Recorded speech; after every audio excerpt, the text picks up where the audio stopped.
La paix soit sur vous et la miséricorde d'Allah subhanahu wa ta'ala et sa bénédiction.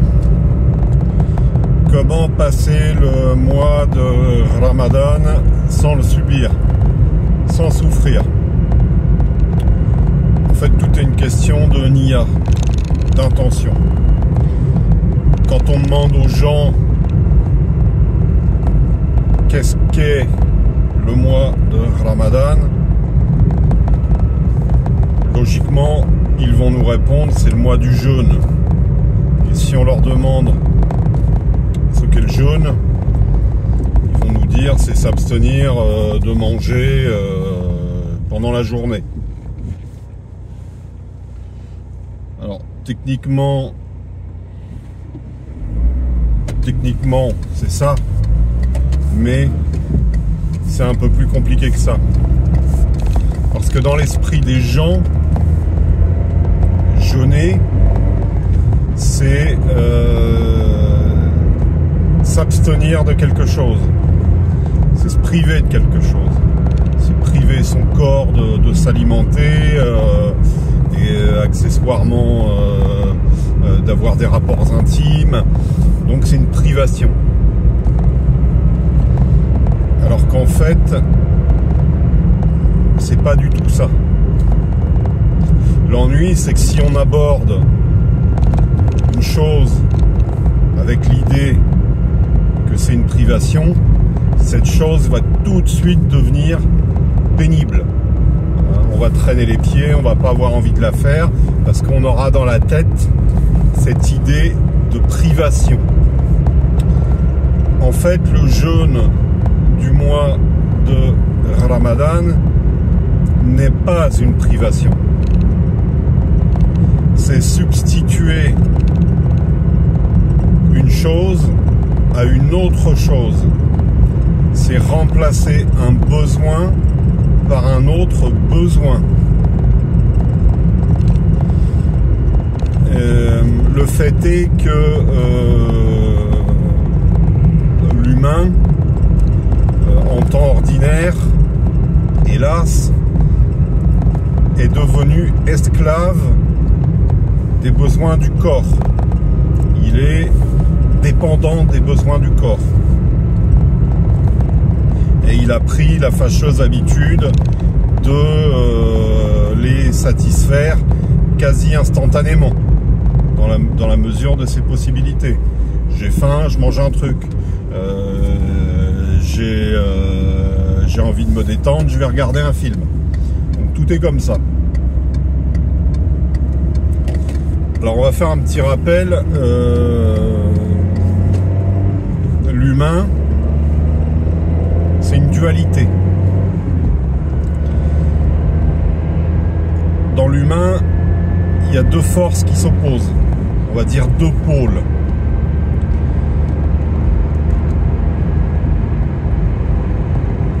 En haut du cœur, il y a Ruh, l'esprit divin.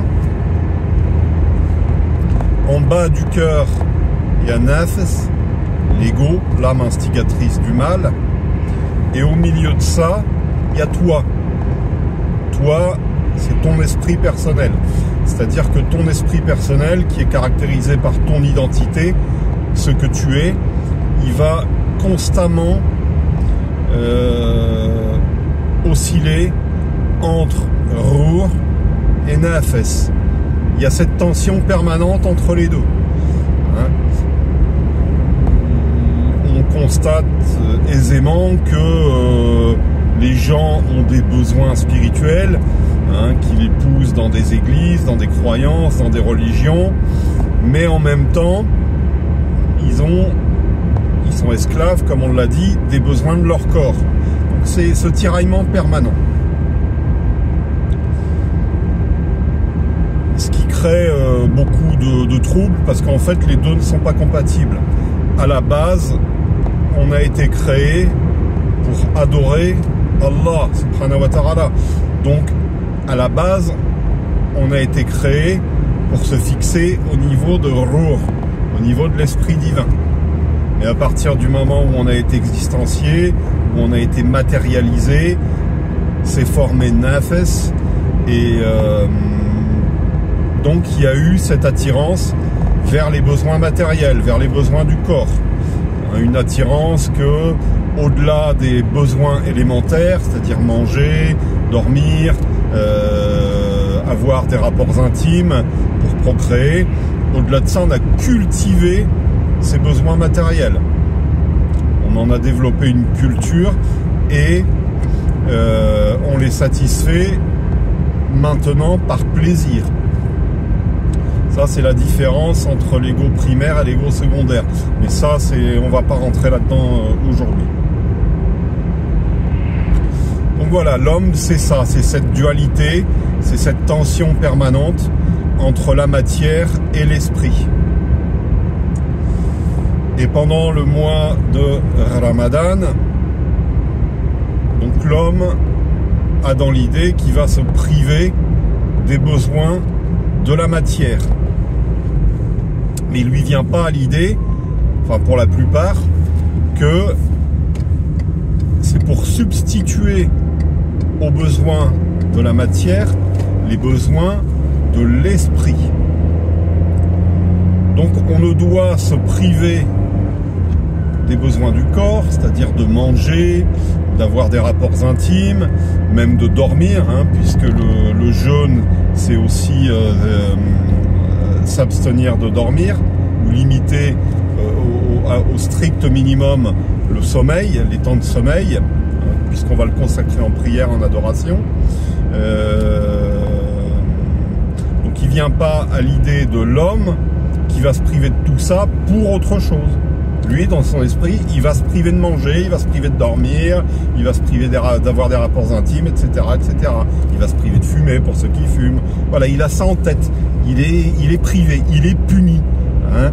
La plupart des gens abordent le Ramadan avec l'idée que c'est au pire une punition, au mieux une épreuve, un mauvais moment à passer, etc., etc.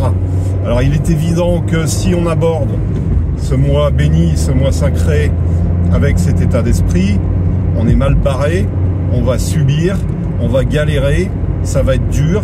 C'est pour ça qu'on voit tant de gens qui commencent à jeûner et qui finissent par renoncer, qui abandonnent. Hein, souvent pour des prétextes fallacieux. On a des maladies imaginaires qui se déclarent, voilà. Mais il y en a qui jettent l'éponge. Pourquoi? Parce que leur esprit personnel ne s'est pas réorienté vers Ruh, vers l'esprit divin. Alors ne pas confondre l'esprit personnel et l'esprit divin. Hein, l'esprit divin, c'est Ruh. C'est immuable, c'est intangible. L'esprit personnel, c'est une variable. Hein, c'est ce qui constitue l'identité, le libre arbitre. C'est toi. Hein, c'est ce toi qui lui il est variable, et qui lui oscille entre Ruh et Nafs. Donc la plupart des gens n'ont pas orienté, ne se sont pas orientés vers Ruh. Et leur esprit personnel est resté tourné vers Nafs. Donc, pratiquement dans les faits, ils jeûnent, ils font les gestes du jeûne, mais leur esprit n'y est pas. Ce qui explique qu'ils prennent cher, quoi, qu'ils dérouillent, qu'ils morflent. Donc si on veut traverser ce mois de Ramadan non seulement sans souffrir, mais encore en y prenant tout le bien, tout le bénéfice, toute la baraka, il faut impérativement le faire avec cette niya, cette intention d'être exclusivement et intégralement tourné vers l'esprit divin. Hein, Hakim wajhaka lid-dini hanifa, dirige tout ton être vers la religion exclusivement. Alors ça devrait être le maître mot du quotidien, on sait que c'est pas le cas, mais au moins que ce soit le mot d'ordre, la ligne directrice du mois de Ramadan.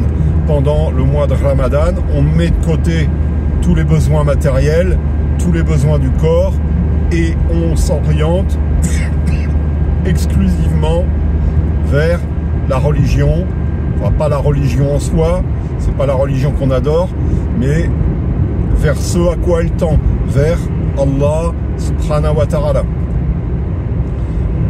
Et là, si on fait ça, ce qui implique une préparation, bien entendu, hein, c'est pour ça qu'on ne doit pas aborder le mois de Ramadan, la fleur au fusil, en se réveillant un matin et se dire tiens, c'est le premier jour de Ramadan.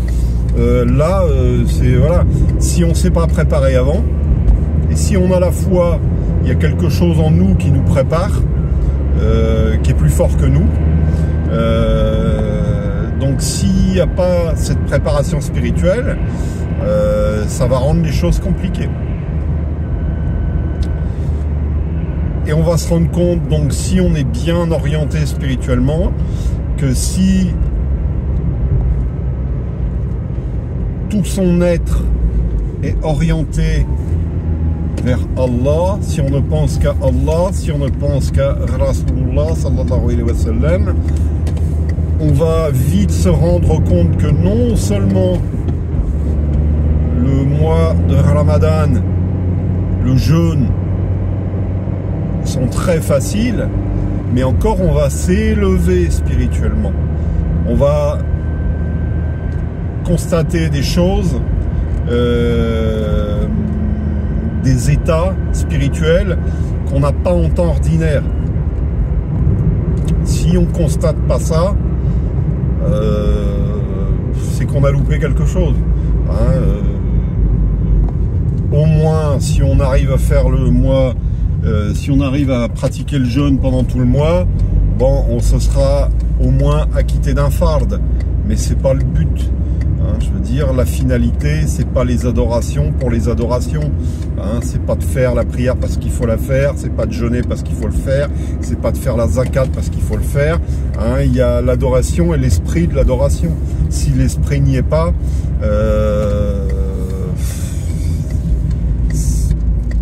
c'est presque vain, quoi. C'est presque vain. Donc voilà comment il faut aborder le mois de Ramadan. Hein, partir du principe qu'on va délaisser les besoins du corps pour leur substituer les besoins de l'esprit, donc avec un E majuscule, les besoins de Ruh, l'appel du divin. C'est la posture à avoir, absolument. Si vous n'avez pas encore fait ça, il n'est pas trop tard. Voilà, prenez conscience que il ne s'agit pas simplement de se priver juste pour se priver, de se priver de s'alimenter pour se priver de s'alimenter. Le mois de Ramadan n'est pas juste une privation, c'est une substitution. Hein, c'est comme si au lieu de passer des heures sur son portable le soir avant de dormir, on se mettait à lire un livre. C'est comme si au lieu d'aller au boulot en voiture, on y allait à pied ou en vélo.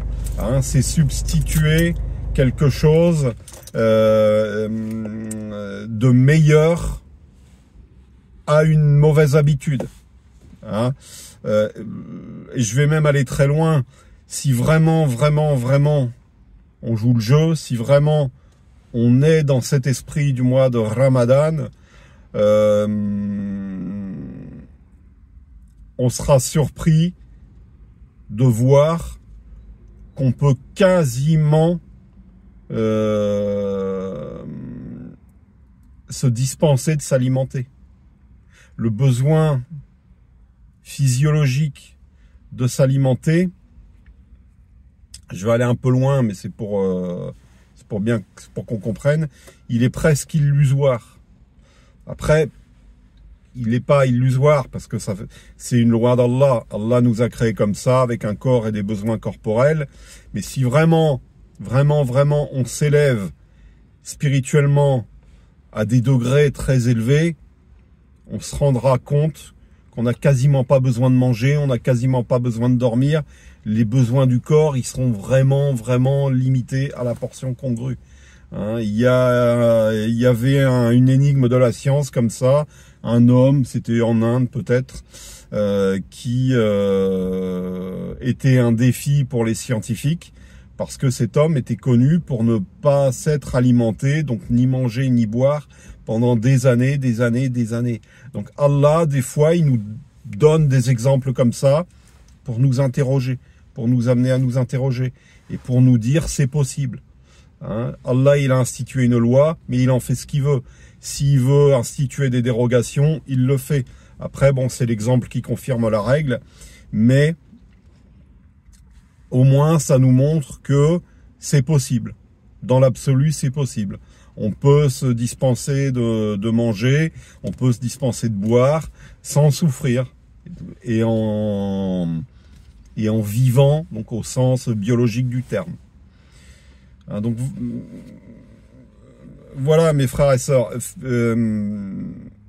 Inch'Allah, ne vous levez plus le matin en vous disant « Oh, encore une journée sans manger, sans dormir, ça va être dur. » Non, dites-vous « Encore une journée où je vais me rapprocher d'Allah, où je ne vais regarder qu'Allah, subhanahu wa ta'ala. » Et vous verrez que des portes vont s'ouvrir, que des grâces vont s'opérer, et vous comprendrez, Inch'Allah, bi'idhnillah, tout le sens du mois de Ramadan.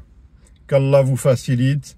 Barakallahu fikum wa jazakumullahu khayran. Subhana rabbika rabbil izzati amma yasifun wa salamun alal mursalin walhamdulillahi rabbil alamin.